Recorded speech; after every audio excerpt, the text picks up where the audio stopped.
Good evening, everyone, and welcome to tonight's Town Talk. I'm City Manager Scott Neal. This year, we have planned a series of Town Talks around this fall's local option sales tax referendum. In November, Edina voters will consider a 0.5% sales tax to provide at least $39.3 million in improvements at Braemar Park and Arena and Fred Richards Park. If approved, consumers would pay 5 cents more for a $10 taxable purchase in Edina for not more than 19 years. Tonight's Town Talk will be about plans to complete the Braemar Park Master Plan. A Town Talk in September will cover the mechanics of the local option sales tax. Parks and Rec Director Perry Vetter will speak for about 30 minutes. After his presentation, he will take questions. Those who would like to ask a question can call 888-504-7949 with participant passcode 2046352. Press star 1 on your telephone keypad when you are ready to ask a question during that part of the event. An operator will mute your line and place you in the queue until it is your turn to speak. We will end tonight's Town Talk when there are no more questions or at 8 p.m., whichever is first. However, you can continue to ask questions and make comments online at bettertogetheredina.org for the next week. The online conversation closes on Tuesday, July 26th. Now I would like to formally introduce Perry. Perry joined the City of Edina's staff as our Park and Rec Director in 2019, overseeing recreation programming, park maintenance and forestry, recreation enterprises, and Edina liquor operations. He has a staff of 74 full-time employees, up to 500 seasonal employees, and an operating budget of approximately $33 million.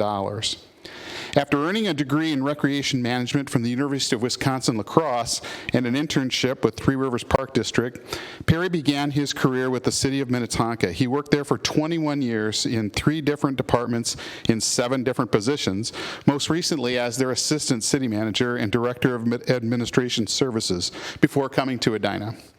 Please join me in welcoming Perry to tell us more about the plans for Braemar Park. Perry. Thank you, Scott.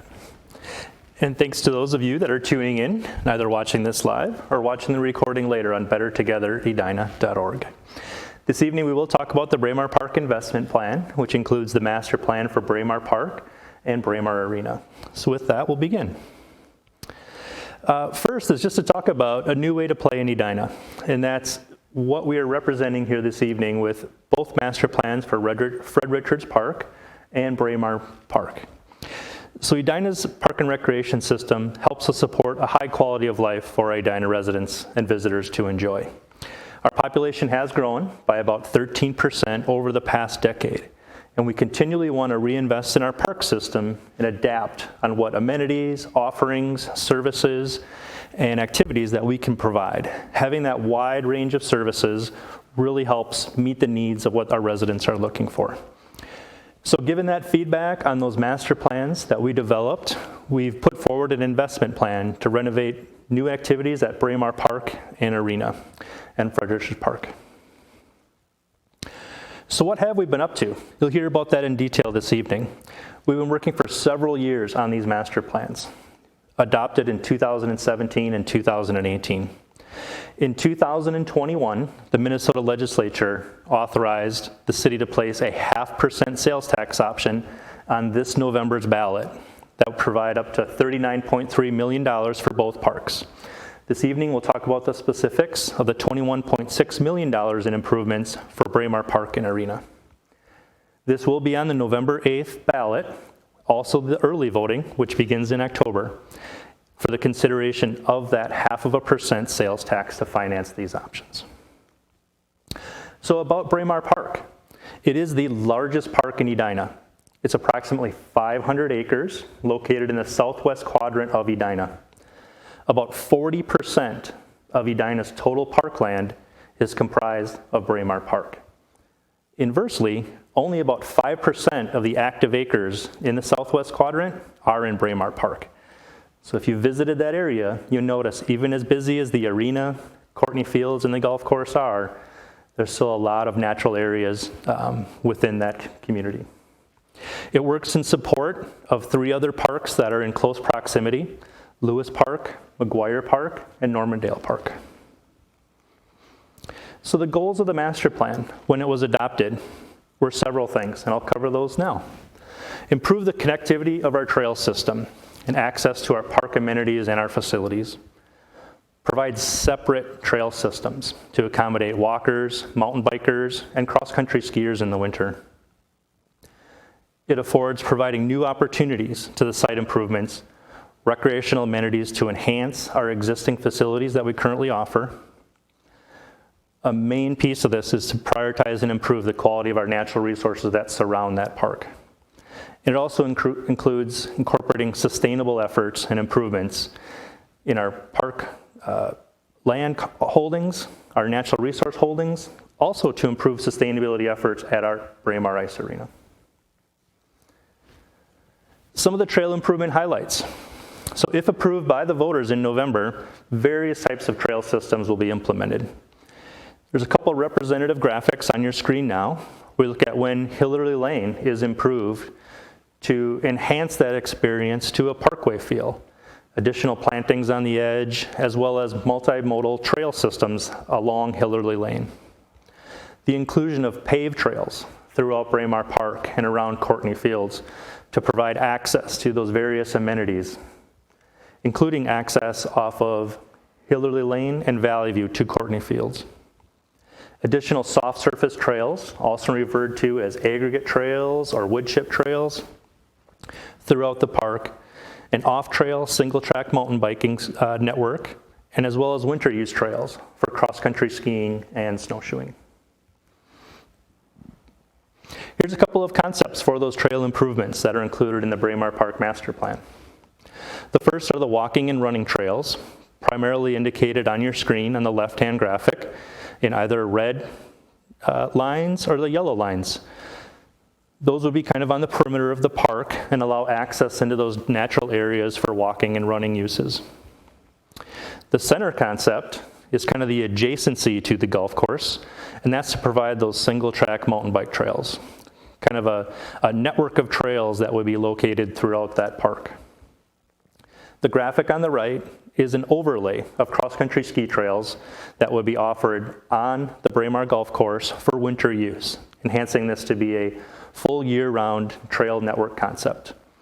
The plan includes approximately 2 miles of additional walking, around 5 miles of mountain biking, and up to 3 miles of cross-country ski trails. As I indicated, this would be a year-round offering, but we would not be doing artificial snowmaking. So the cross-country ski trails and the snowshoeing would be weather dependent, requiring natural snow. Improvements across Braemar Park in 2 specific areas. One would be at Courtney Fields, the other would be in the adjacent areas to Braemar Golf Course. The first at Courtney Fields would be to add a playground for our park users that utilize Courtney Fields, as well as the neighborhood to the north, which, as I indicated, Braemar Park works in conjunction with Lewis and McGuire and Normandale, but still to provide that playground use to those residents that are immediately adjacent to Braemar Park.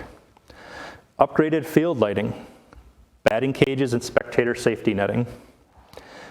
We covered the trails, but also different additional seating nodes and seating areas with shaded structures.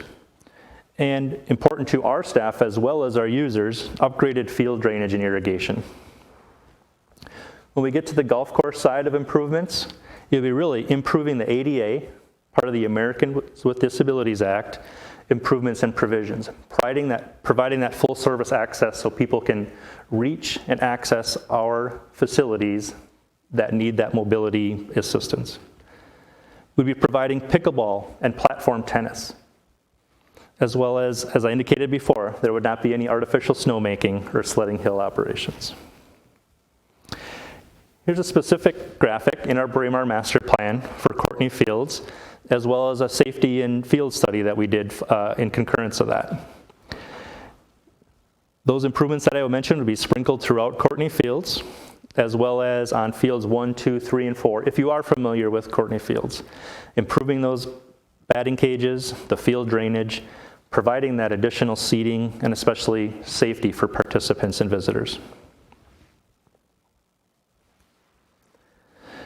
Some representative examples of the types of amenities that would be there is providing shade over bleachers on the left, on the right, a grandstand for our main baseball field, and in the center, that playground that would service our visitors as well as also residents. When we talk about the Braemar Golf site improvements, we kind of talk about that as an adjacency to the golf course. These would not be anything related to the golf course itself or the driving range. There wouldn't be any improvements planned there, but a series of ADA improvements and the addition of pickleball and platform tennis. I'm sure many of you are familiar with pickleball. It's the fastest growing sport in Edina and very popular. If you visited our current Moody pickleball courts at Roslyn Park, just off of Crosstown Highway 62, you'll realize just how busy they are on a day-to-day basis. The Braemar Braemar Master Plan includes at least 2 pickleball courts in that area, and in combination with the Fred Richards Park Master Plan, which would add an additional 8 pickleball courts at that location, we would increase our capacity for an additional 10 courts, hoping to meet the demand that we are currently seeing. On the right is an example of platform tennis. Platform tennis is very popular in the winter and provides another year-round opportunity that we can provide to Edina residents. Lastly, as part of the Braemar Park Master Plan is the natural resource improvements. Extremely important to control the invasive species and restore our woodlands and wetlands. As you can see in this graphic on the left-hand side, are improvements where we would try to improve our oak wetlands, our oak woodlands, our oak savanna, our wetlands, and our herbaceous uplands. When we talk about natural resource restoration, it includes the removal of invasive species. If you've spent time in Braemar Park, you've noticed the high amount of buckthorn and garlic mustard. We're already seeing a loss of our ground cover and that monoculture of buckthorn that's taking over. This scenario won't remedy itself, and it does need intervention to control those invasives. You may also notice the stress that the wetland complexes are undergoing, especially the one to the north of Hillerly Lane. That area has been dry for a number of years. It's been inundated with water for a number of years, and it's been dry again. And as you drive by, you may see that there's a high tree mortality in that area. All the reason that we need to act upon restoring these natural areas. Next, I'll talk about the next phase of the Braemar Park Master Plan, which is the investments plan for Braemar Arena. So many of you have visited Braemar Arena. It's been a valued treasure for our community. We have a rich hockey history, a rich skating history in this community, and we expect excellence. The facility condition over a number of decades is just not commensurate to those expectations. So after many years of use, we need to reinvest in that facility.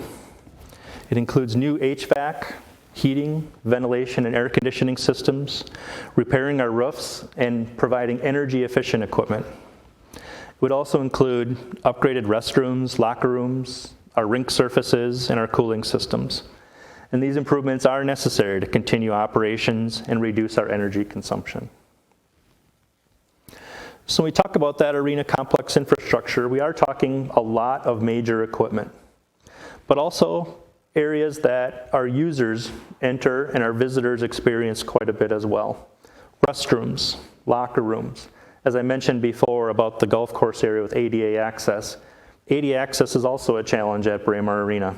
We want to be welcoming to our visitors, our residents, and ensure that we can meet them and bring them into our facility no matter what their ability level. Next, I'll talk about the Braemar Arena expansion. Now, this is included in our Braemar Master Plan, which is a vision for that area. However, as you'll see later in the presentation, this will not be on the ballot in November. So if the sales tax is approved, we'll continue to ask state lawmakers during the next legislative session to allow Edina voters to decide on expanding the arena to a 4th sheet. Why the expansion? So over 500 patrons visit the ice arena annually. They come from 158 counties in Minnesota, 12 states, and 1 additional country as we get teams that come down from Canada to play here in Edina. The expansion would help meet the growing demand for ice, allowing hockey and skating enthusiasts to stay in Edina and invite more people from that metro area to come in and play Edina teams and participate in Edina events. Also, an expansion does contribute positively to the arena's budget. We have many great partners that we worked with, stakeholders in this study.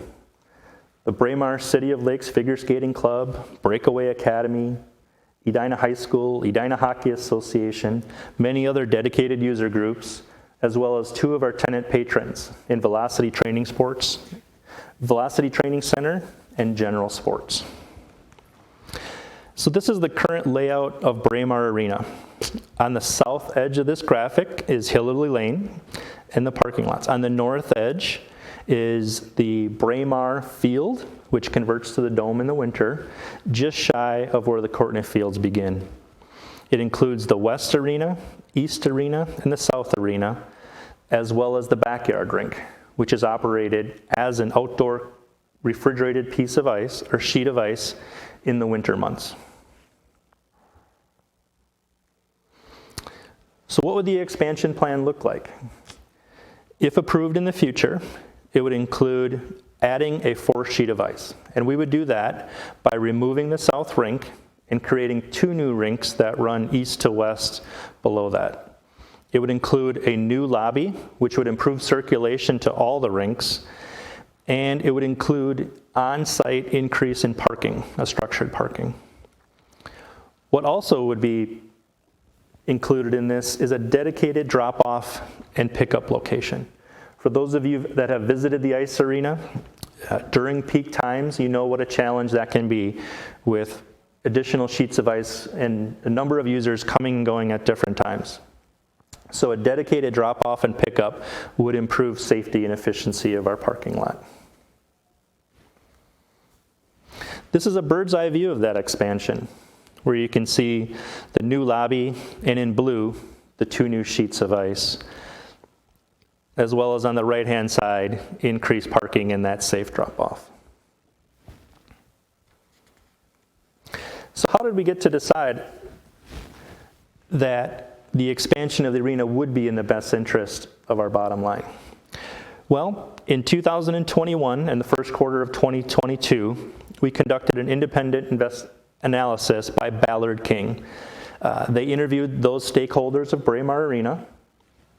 They created an operational analysis of what the potential 4th sheet could do and did revenue and expense modeling. That was efficient because they identified the demand for ice in Edina.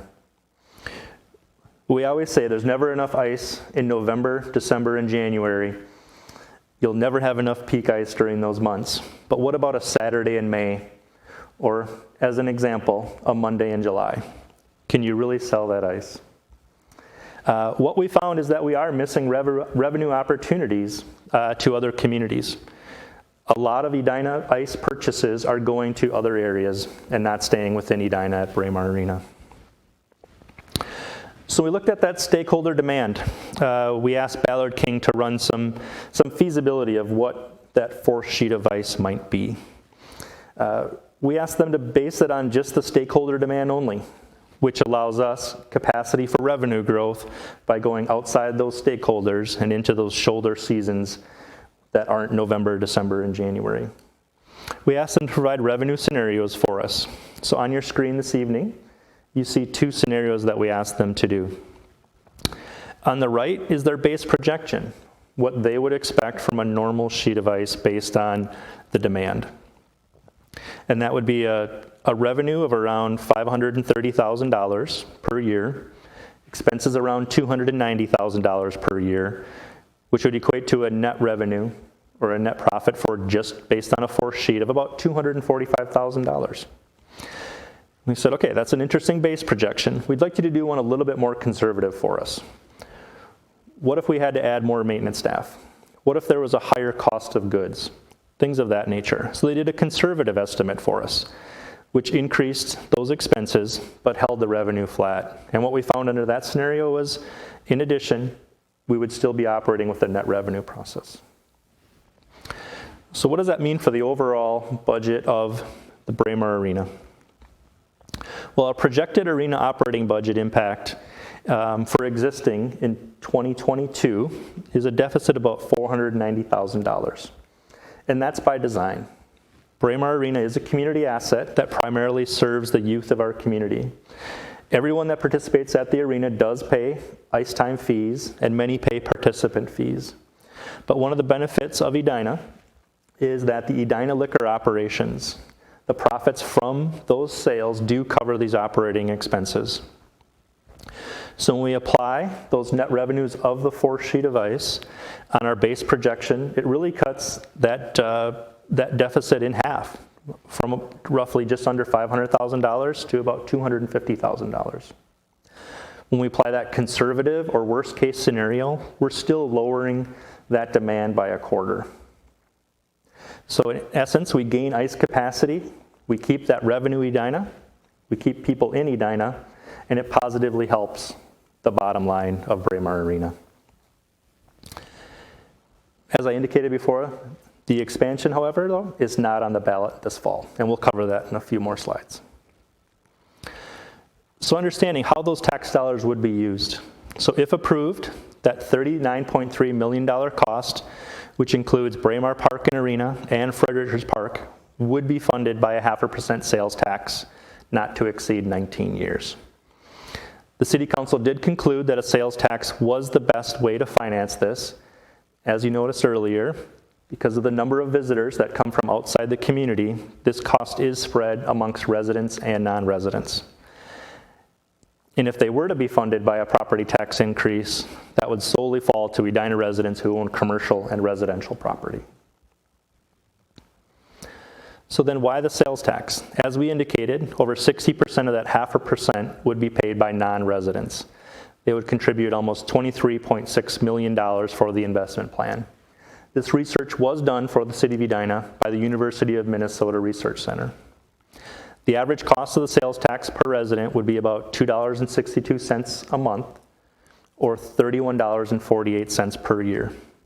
In contrast, if those expenses were a property tax increase, and the median home value of $571,800 would translate to an additional $190.37 per year. As Mr. Neal indicated, the Finance Director, Alicia McAndrews, will be giving an upcoming town talk on the specific mechanics of the local option sales tax. So if the referendum passes, collections from the tax would begin and used to make the payments for financing these park projects over a 19-year period. Design and project work would begin immediately, specifically in 2023. If the referendum does not pass, what would we do? We would re-engage on these projects to understand how to best move forward with investment in the parks and our facilities. And plans to expand the arena would be delayed further. So in summary, what will be on the Braemar Park Master Plan for the ballot this fall?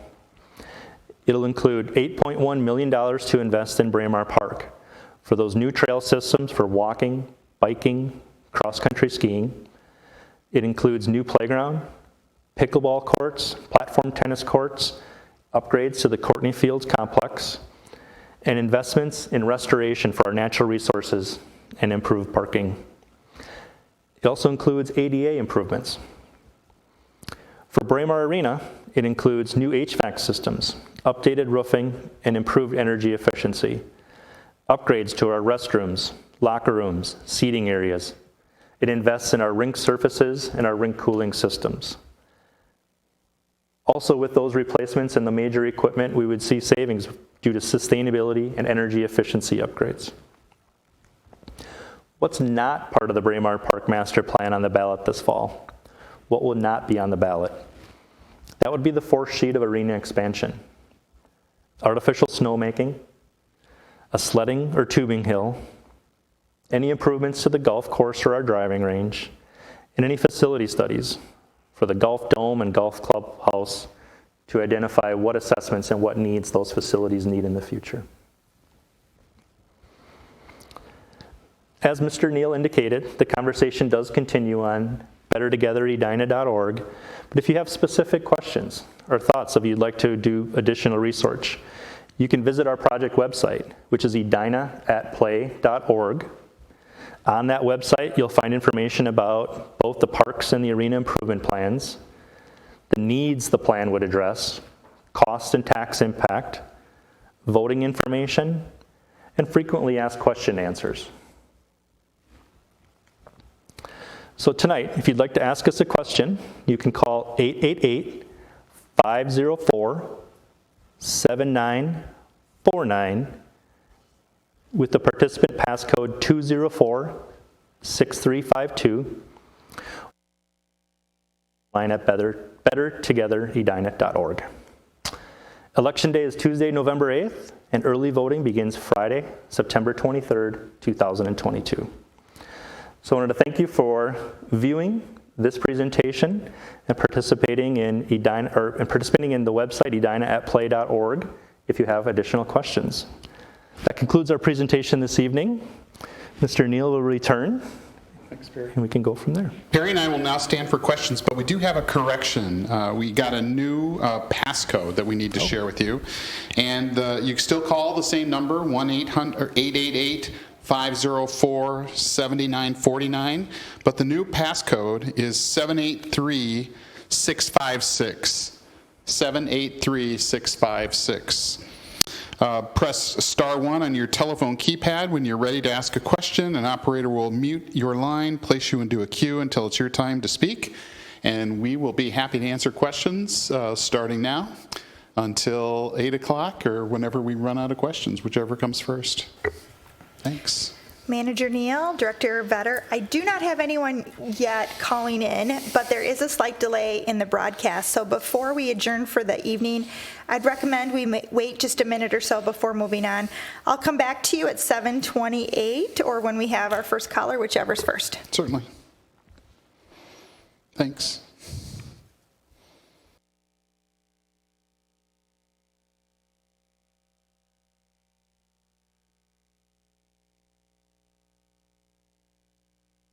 I hate to interrupt this game of Stump the Director, but it has been almost 2 minutes and we still don't have any callers, so I think Manager Neal, you can wrap this up. Okay, we'll wrap this up. I don't test Perry's knowledge any further. I'm sorry, Perry. Well, that's all we have for tonight. As a reminder, you can continue to ask questions about Braemar Park Master Plan online at bettertogetheredina.org for an additional week. The online conversation closes on Tuesday, July 26th. Our next Town Talk will be held at 7 p.m. on Thursday, September 1st. Finance Director Alicia McAndrews will join us and talk about local option sales tax, the mechanics, how it works. It'll be really informative, and that's one I hope we'll have a lot of attendance to. Please join us then. Thank you, and have a good night.